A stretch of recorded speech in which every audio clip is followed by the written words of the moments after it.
Is it not true that many, many years ago, you and Michael Jackson used to go out? Yes, it's true. People don't believe he ever had a black girlfriend. I was his only little chocolate drop. I used to do Michael's laundry because I used to spend the night over there and I used to do his laundry. And we would go down to the laundry together. So Michael is not what they all. He's very real and and I've never spoke about that, but he's very just a regular kind of guy. And I even cooked for him too, even though I couldn't cook, but I cooked. And you know what? Even as bad as it was, Michael was such a gentleman. He still ate it. What I want to say, Michael was very much a man, and he was very loving, he was very caring. And he was not soft. People thought he was soft. He was not soft. Michael is a great kisser. I've kissed him. He's a great kisser. Wow. And he's very, very affectionate. And I was really in love. I just knew I was going to be Mrs. Michael Jackson. Why did y'all break up? Why did y'all stop? Because I didn't want to go to certain people's houses for dinner. I didn't want to do that. The white people he started hanging around. Yes. Yeah. I didn't want to do that. And then I went to visit the set. That was the first time I ever saw him when he had totally changed. What did you think? I whispered something. I whispered something in his ear. What'd you say, Miss Mill? I'm not going to tell you. I'm very real with Michael. You know, like he knows I'm truly a black woman, so I approach him in a whole nother way.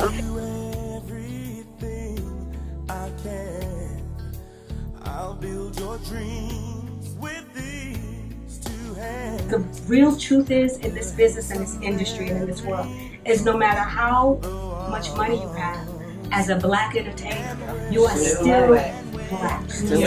And that's what he realized. He was no matter, and he's the biggest selling artist in the world, but they treated him like he was just another black artist. Do you think it was strange, any of his behavior, like staying over with the kids, anything like that? I didn't think it was strange. Yeah. I didn't think anything he did was strange. I think the public and I think people that were around him made it strange, and because he liked that, they made the story, but he's not that. He said, let's go skinny dipping, and so we did. It was really fun. I had a little cabin on the lake, Squam Lake in New Hampshire, and he stayed with me for about 8 days. And one night it was a full moon, and he said, let's go swimming. It was his idea. When he said, let's go swimming, did he mean like nude? Well, he hadn't brought a bathing suit.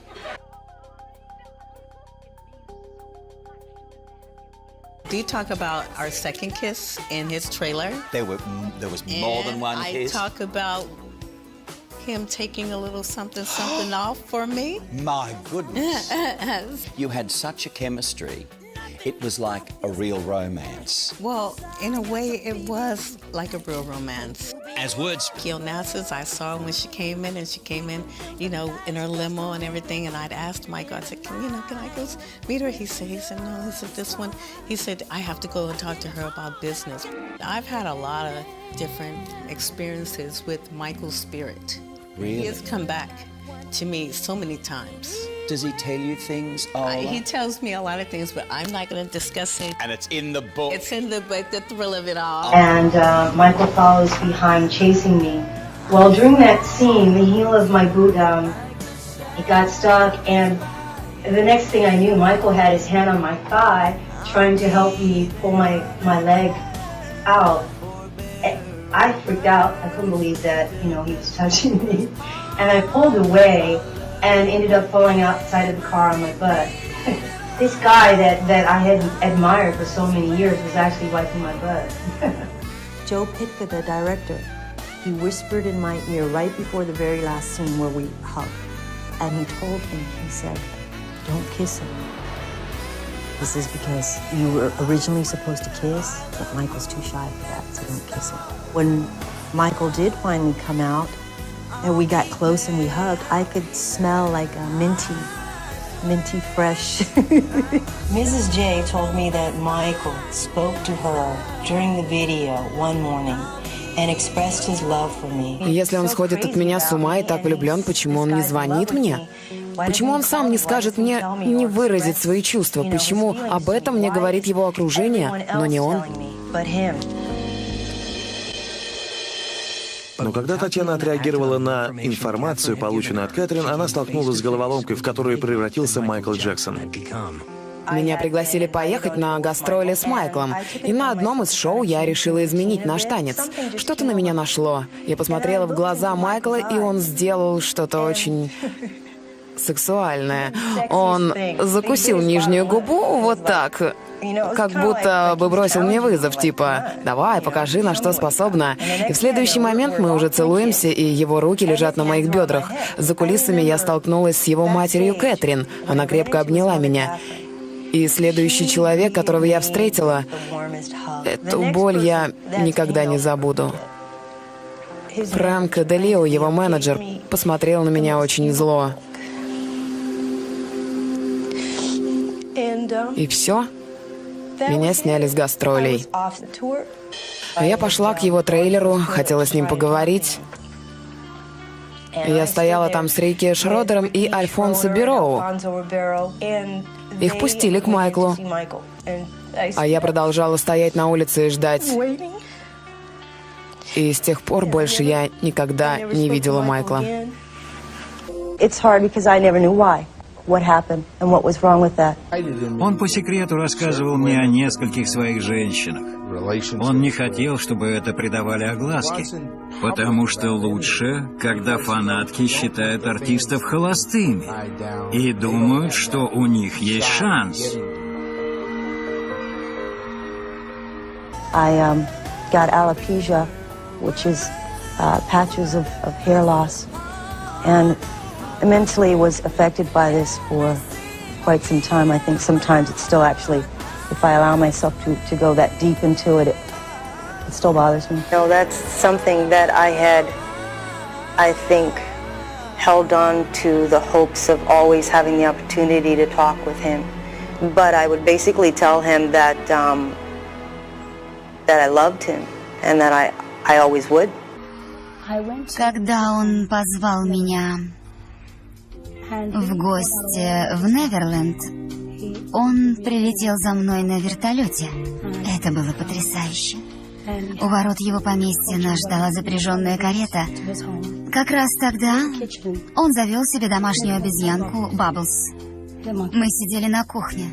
Я сняла обувь. И вдруг почувствовала, что кто-то покусывает меня за пальцы ног. «Майкл, ты что вытворяешь?» — сказала я, решив, что это он балуется.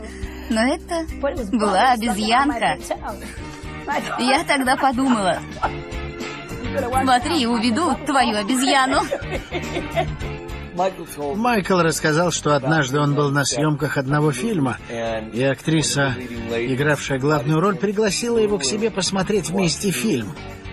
А там, что называется, бросилась ему на шею. Because he was an incredibly dynamic person. If you were in his vicinity and he wanted to give, and he showed you who he was, if he was willing to do that in any way, man, I have never felt so high in my life. I have never felt so high in my life as that, and I am not lying when I say that. He had something so intoxicating about him. And when he was on and when he was ready to share with you or give it to you and be himself and allow you to come in, I don't know if I've ever been that intoxicated by anything. And then I can actually feel like a wife, feel like somebody next to, which I really liked feeling, to be honest with you. I liked the idea that I could be next to someone and they are getting all the attention, and I was fine with that, you know. And it felt more natural, like a female type of a natural... Yeah, it's very understandable. Yes. Why didn't it work? A lot of... The new Mrs. Presley Jackson issued a statement. My married name is Mrs. Lisa Marie Presley Jackson. My marriage to Michael Jackson took place in a private ceremony outside the United States 11 weeks ago. I am very much in love with Michael. I dedicate my life to being his wife. I understand and support him. We both look forward to raising a family and living happy, healthy lives together. And I loved taking care of him. It was the highest point of my life, one of the very highest points of my life, was when things were going really well and he and I were united together. And he and I had an understanding about some of the people and things that could go on around him. And he was with me on those things. And we were a unit. And I could take care of him. And in spite of what some people speculated while I was with him, that I wanted a career or that I was trying to do something, was absolute on both sides, where I've seen what can go on. And that is... my way or the highway. Right. Michael wasn't a bad person because that's how he functioned. He didn't know any better. It wasn't that, I took it very personally, though. I felt I was disposable. He didn't like to be told what to do and would say to Lisa, "What I do is none of your business." He made it clear that she had to be okay with whatever he does and not question him, but support him if she loved him.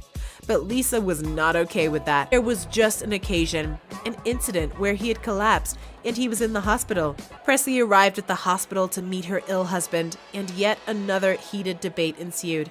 The argument ended after Jackson warned her that she was making his heart rate go up and asked her to leave. She obliged. Things that would make him uncomfortable, and when I would do things that would make Michael uncomfortable, if he got uncomfortable or felt vulnerable, he would ice you out as a mechanism. He'd push you away and ice you. It was like a shark sometimes in that way. You could just, that's it. You've done him wrong or whatever, so you were out. And we had moments like that. But I have to say in retrospect that he honestly tried so hard. Was there a lot of pressure for you to have a baby? Yes. There was quite a bit. I mean, he was... From the time you got married? Mm-hmm. There wasn't, and I did want to. I just wanted to make sure. I was looking into the future, and I was thinking, I don't ever want to get into a custody battle with him. I don't want to do this. I don't want to go head-to-head with him. You divorced, and several months later, I know by October, it was announced that Debbie Rowe was pregnant. Mm-hmm. How did you feel about that?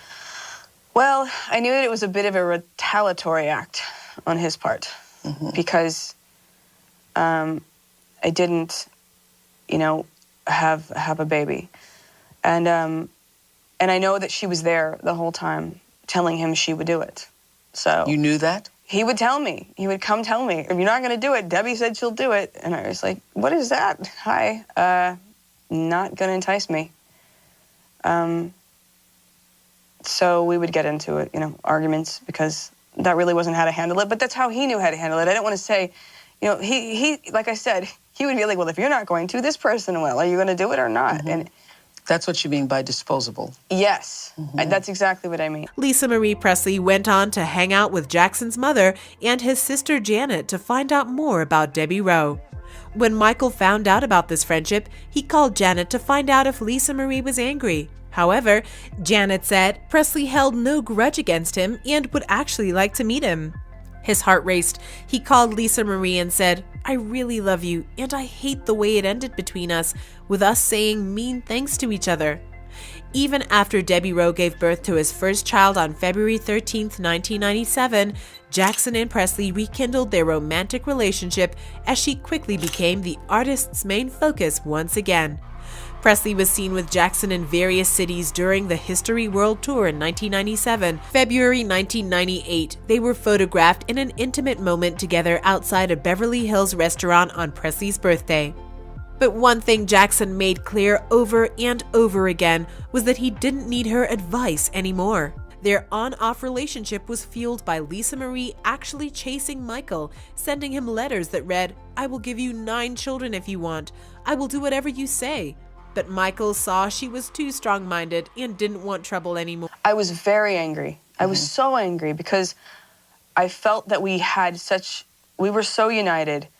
And then at some point, he pushed me out. He said that they spent 4 years after the divorce getting back together and breaking up, stating, "I don't understand the relationship I had with him." Он был женат на своей карьере.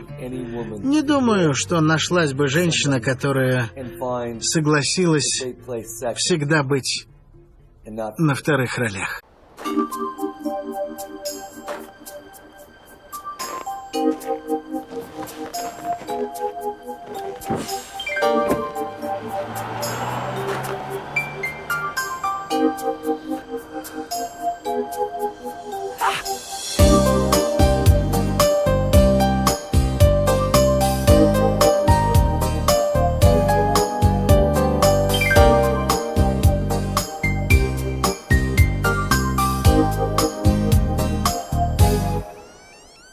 Звезды поднимаются выше, свет уже не сводит с ума. Если ты меня не услышишь, значит наступила зима. Небо, загрустив, наклонилось, сумерки укутав дома. Больше ничего не случилось, просто наступила зима. В тот день, когда ты мне приснился, я все придумала сама. На землю тихо опустилась зима, зима. Я для тебя не погасила свет в одиноком окне. Как жаль, что это все приснилось мне. В сны мои луна окунулась, ветер превратила в туман.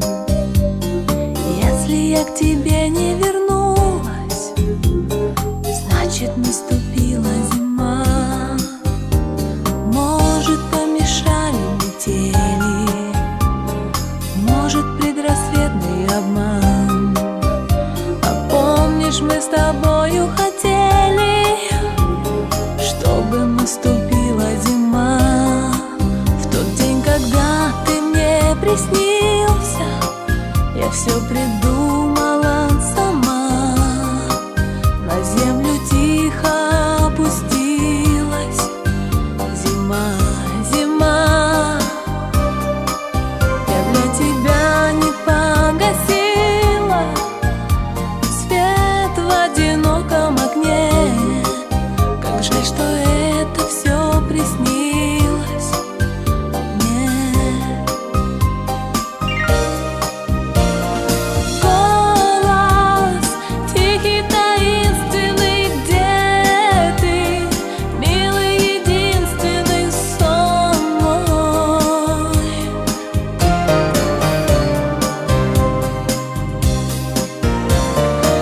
Вьюгой белою снежною стану, самою нежною сон мой.